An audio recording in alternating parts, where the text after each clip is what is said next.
A biker, let's call him Big Joe, walked confidently into the grounds of Buckingham Palace.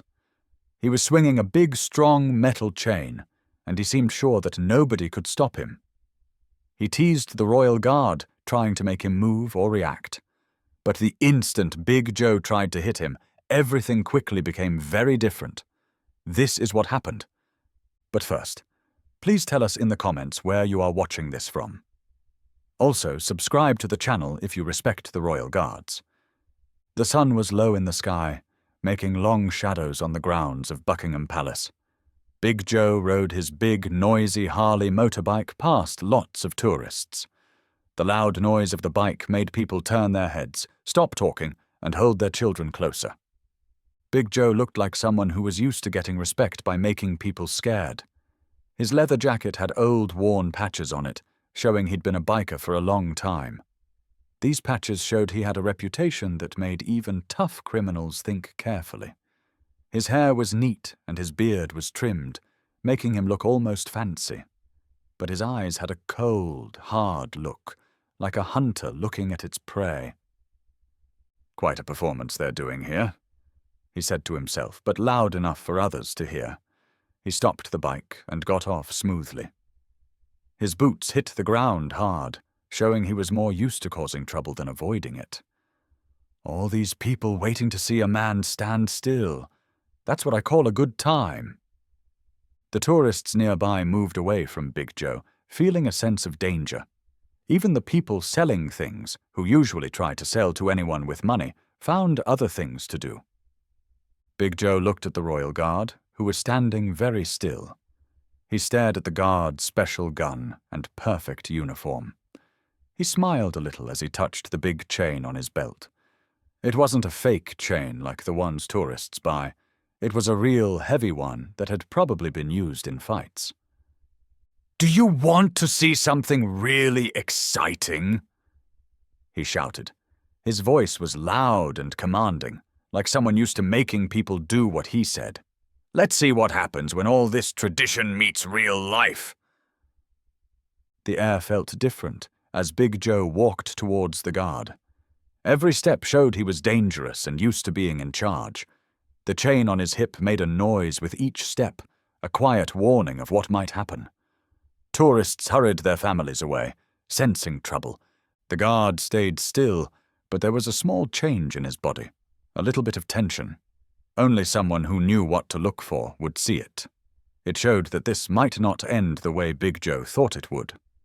The special gun and hat seemed too funny to Big Joe.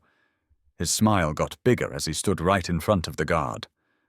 "Well, look at this," he said loudly, so everyone around could hear. "Dressed up like it's a fancy dress party."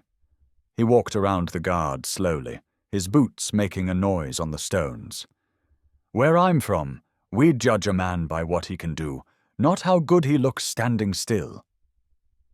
A young mother hurried past, pulling her children close.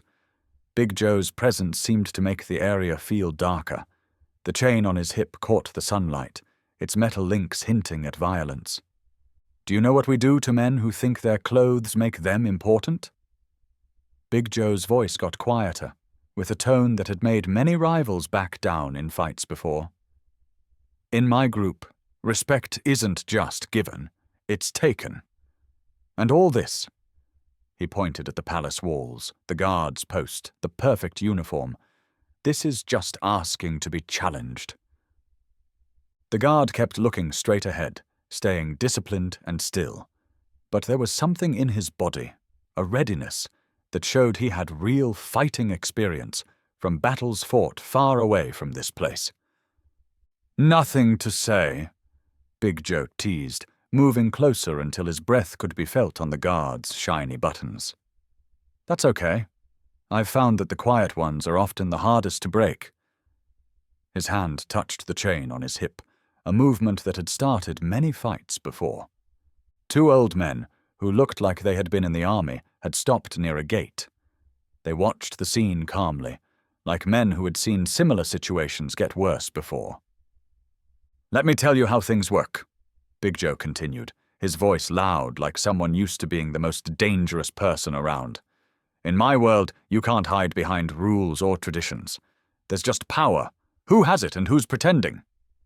He reached out, his fingers close to the guard's special gun. And right now, my friend, you're doing a lot of pretending. The crowd had grown bigger, drawn by the tension. Some people filmed with their phones, while others stood quietly, knowing that Big Joe was being aggressive. See, that's the difference between your world and mine. Big Joe's hand moved to his jacket, adjusting it casually, but it was clear he was threatening. You stand here pretending to be a soldier, following rules made by people who've never had to fight for respect. While men like me, his smile showed his teeth, we make our own rules. The guard's eyes stayed fixed forward, but those watching closely might have seen his fingers move slightly on his gun. It wasn't fear, but the readiness of someone with real battlefield experience. Still nothing? Big Joe's voice became harder, showing he was getting annoyed. That's okay. We're just starting. And believe me, he touched the chain on his hip, the metal links making a quiet sound of danger. By the time we're finished, you'll have lots to say. And do you know what really annoys me? Big Joe's voice changed as he walked in front of the guard, each step matching the sound of his chain. It's not just the uniform or this whole show. It's how you people think standing still makes you strong.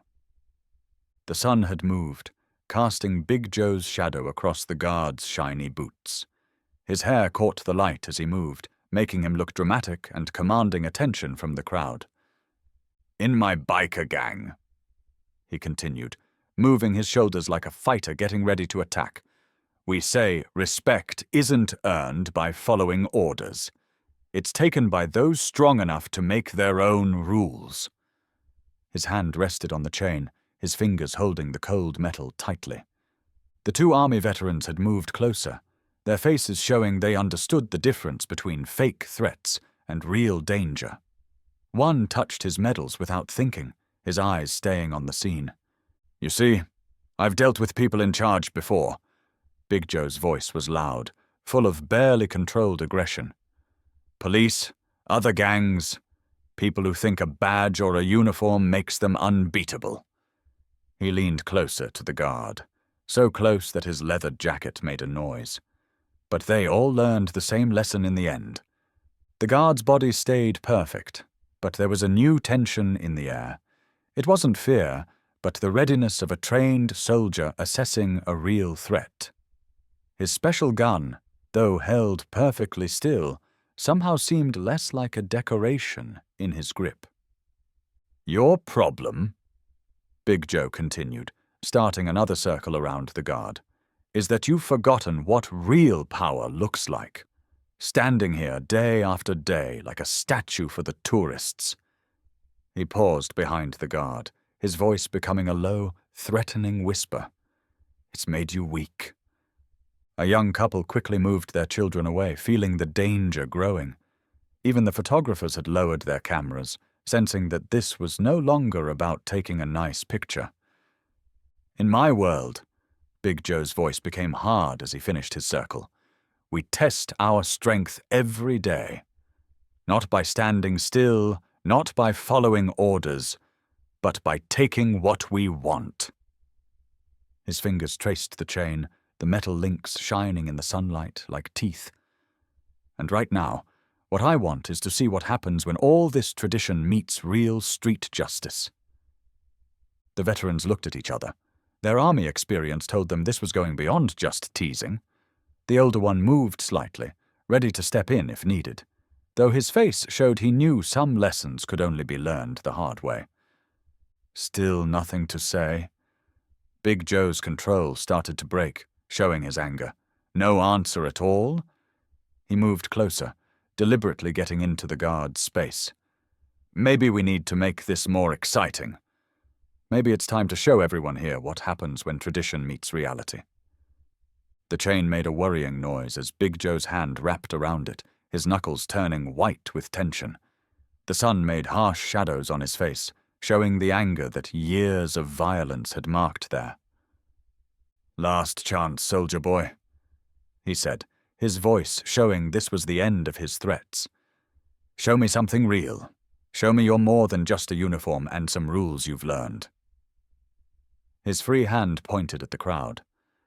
"Give all these people something worth watching, because if you don't—" The chain started to slide from his belt, the sound of metal on leather clear in the silence. "I'm going to have to teach everyone here a lesson about real power, about what happens when your precious tradition meets someone who doesn't play by your rules." The guard stayed still, but those who knew what to look for might have seen a small change in his body. It wasn't fear or doubt, but the readiness of someone with real fighting experience, the kind of readiness that said this fight was about to go much further than the biker had planned. "Time's up," Big Joe said, taking the chain off his belt. The metal links made a noise as he let them hang, each swing like a silent countdown.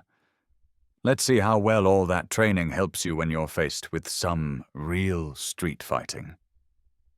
His fingers moved the chain easily, letting it flow between his hands like liquid. The crowd had moved back further, creating a space around the unfolding fight. Even the brave onlookers felt that the situation had gone beyond fun into something much more dangerous. "Do you know what this is?" Big Joe held up the chain, letting sunlight shine off its worn links. "This isn't just metal. This is how we show respect where I come from. Each link has a story. Each mark shows someone who thought they were unbeatable." His eyes narrowed as he looked at the guard. "Just like you do now." The veterans had moved closer to the palace gates, their bodies showing they were ready for a fight. They recognized the signs, the small change in Big Joe's breathing, the way he stood like a fighter, the focused look before violence. "In my biker gang," Big Joe continued, starting to swing the chain in a circle by his side, "we have a way of dealing with men who think they're better than everyone else. Men who hide behind uniforms and traditions." The chain's noise through the air got louder, more insistent. "We take away their pretenses, their rules, their precious pride. We show them what real power feels like." The guard's stillness seemed to make Big Joe even angrier, each moment of silence making him more enraged. The controlled danger he showed started to break, revealing something darker underneath. "Nothing to say? Not even now?" The chain circle got bigger as Big Joe lost more control. "That's okay. Actions are better than words anyway." He adjusted his grip, years of street fights guiding his movements. "And I'm about to make a point everyone here will remember." The sun caught the chain's movement, making shadows that danced on the stones. Big Joe's neat hair had started to come loose, small pieces falling across his face as he lost control. "Last warning, soldier boy," he shouted, the chain now cutting through the air. "Show me something real. Show me there's actually a man under all that tradition." His voice became a low growl. "Or I'm going to show everyone here what happens when your world meets mine." The guard remained still, but there was a new tension in his body. It wasn't fear, but the readiness of a hunter preparing to strike. His special gun, though still held perfectly, somehow seemed more like a weapon than a decoration in his grip. "Okay, your choice." Big Joe's voice showed this was the end as he got into his stance. The chain whirled faster, its noise through the air becoming a loud scream of coming violence. "Time to learn what real power looks like." The crowd gasped as Big Joe pulled back his arm, the chain gathering speed like a snake preparing to strike. His face had become a mask of pure anger, all control gone. "Welcome to my world," he growled, his muscles tensing for the strike. The chain went upwards, its links catching the sunlight one last time, before starting their dangerous fall towards the guard's head. In that moment, between threat and action, between discipline and violence, between tradition and brutal reality, time seemed to stop. But in that frozen moment, those watching closely might have noticed something in the guard's body change. It wasn't fear or doubt, but the small change of a trained soldier moving from duty to fighting. Whatever happened next, it was clear this wouldn't end the way Big Joe thought it would. The chain cut through the air dangerously, its metal links making a loud noise as they came down towards the guard's head. Big Joe's face twisted into a cruel smile, waiting for the moment of impact, the breaking of tradition beneath raw force. But the strike never happened. In a movement too fast for most people to see, the guard's hand shot up and caught the chain mid-swing. The metal links went suddenly quiet, their dangerous movement stopped by a grip made strong through years of fighting. For a moment, everything stood still. Big Joe's expression frozen between victory and disbelief, the crowd's gasp hanging in the air, the chain shaking between attacker and target. Then reality came back with a bang. The guard's fingers closed around the chain like a trap, and with one smooth movement, he pulled hard. Big Joe, still holding the other end, stumbled forward, his balance broken. The guard turned smoothly, his ceremonial stance turning into a fighting one with practiced ease. Before Big Joe could recover, the guard stepped inside his reach, using the chain's movement against him. In one movement, he wrapped the extra links around Big Joe's arm, turning the biker's own weapon into a way of holding him. "What the—" Big Joe's protest was cut off with a grunt of pain as the guard applied pressure, forcing him to his knees. The chain that had been meant to show power now held its master, each link a reminder of his mistake. The guard's movements were efficient, the smooth skill of someone who had trained for real fights, not street brawls. He kept control of Big Joe with one hand, while keeping his special gun perfectly positioned with the other, never breaking the rules even as he stopped the threat. Big Joe tried to resist, trying to stand up, but the guard's grip was too strong. Each struggle only tightened the chain, turning his own weapon against him with perfect skill. His neat hair had come completely undone, falling across his face as he grunted with effort. "Stay down," the guard ordered, his voice carrying the quiet command of someone who had given orders in much more dangerous situations. The pressure he applied was enough to control, not to hurt, showing professional training rather than street fighting.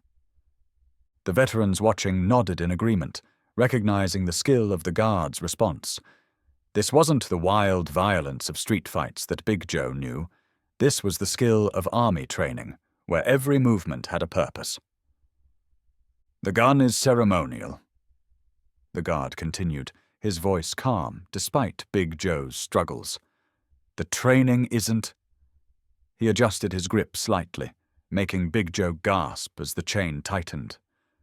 8 years in Special Forces before this job. Would you like to see what that means?" Big Joe's only answer was a quiet curse as he made one last try to break free. The guard ended that with a small change of pressure that brought tears to the biker's eyes, his tough act breaking beneath professional skill. The crowd watched in shocked silence. "Ceremonial duties." The guard's voice stayed calm despite Big Joe's continued resistance. "Do not mean ceremonial skills."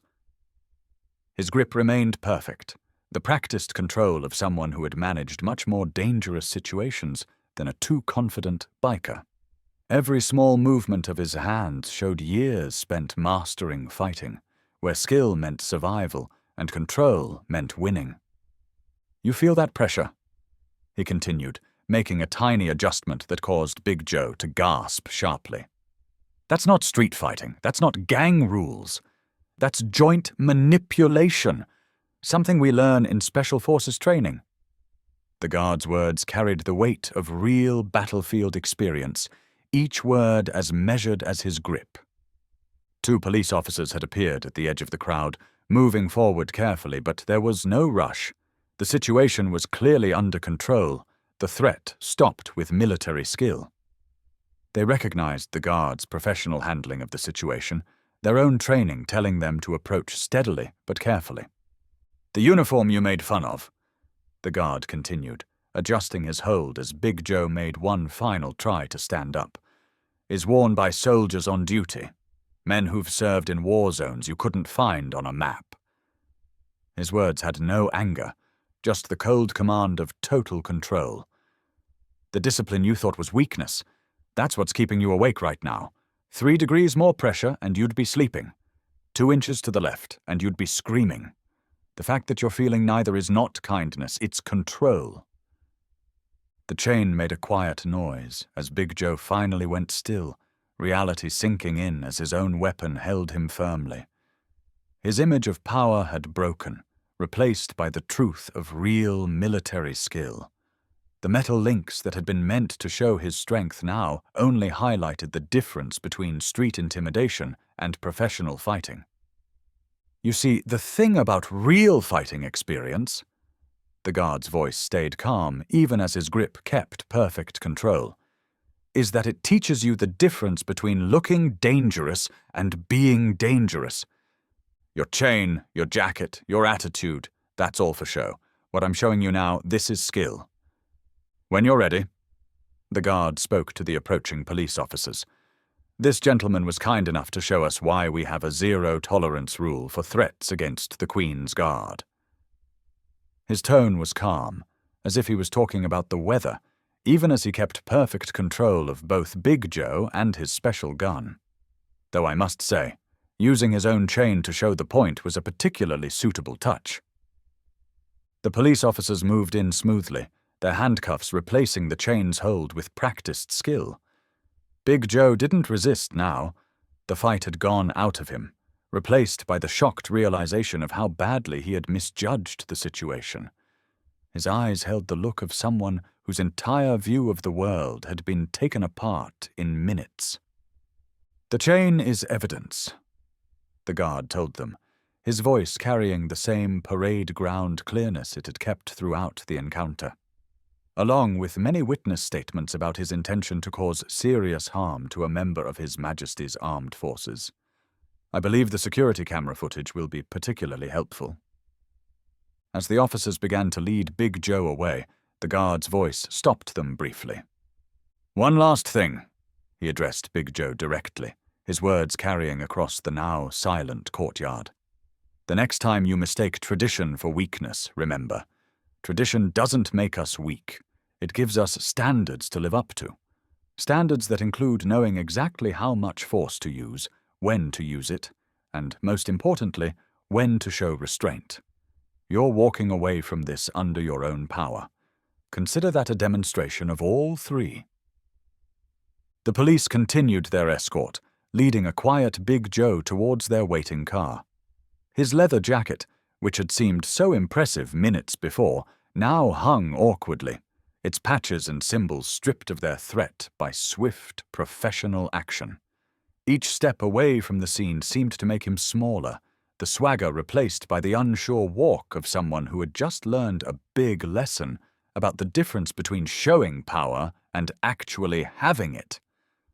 The car doors closed with a solid sound, silencing Big Joe's last attempt at saving his pride. His neat hair, now messy and wet with effort, was a far cry from the intimidating figure who had walked onto the palace grounds just minutes ago.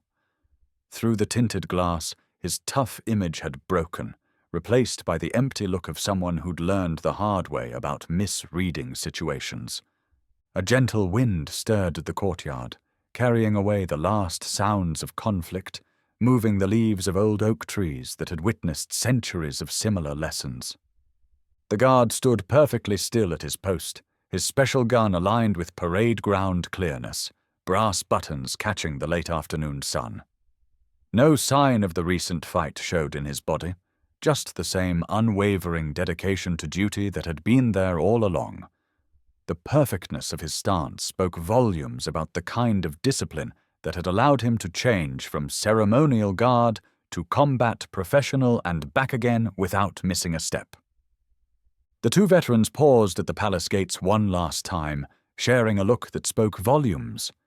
Their medals shone in the fading light, each one representing battles fought and lessons learned about the true nature of strength.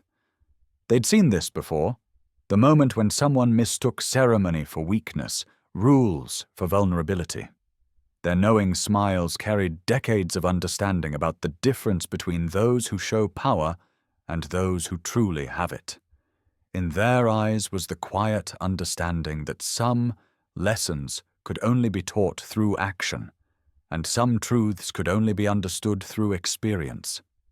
Before leaving, one veteran touched his medals again, a gesture of respect for a guard who had just shown why these posts were manned not by ceremonial figures, but by soldiers who chose to stand watch.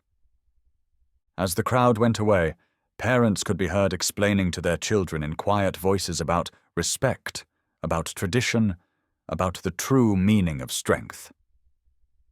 The lesson had been clear. Ceremony and skill were not opposites, and sometimes the most dangerous men were the ones disciplined enough to stand perfectly still. The late afternoon sun continued its path across the London sky, business as usual for the grounds of Buckingham Palace. The guard's shadow stretched long across the old stones, a silent reminder that while traditions may seem ceremonial, the men who uphold them are anything but.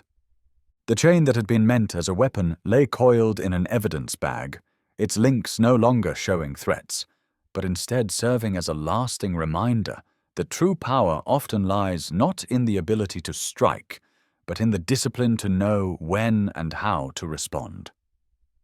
What would your reaction have been if you had seen this happen? Would you have seen the signs of danger coming, or, like many others, thought it was just another tourist testing the guard's patience?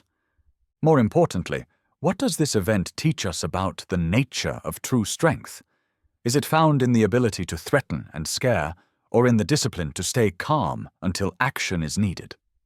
If this story made you think, take a moment to hit that like button and subscribe to our channel for more powerful stories about the Royal Guards, who stand as living symbols of tradition and ability.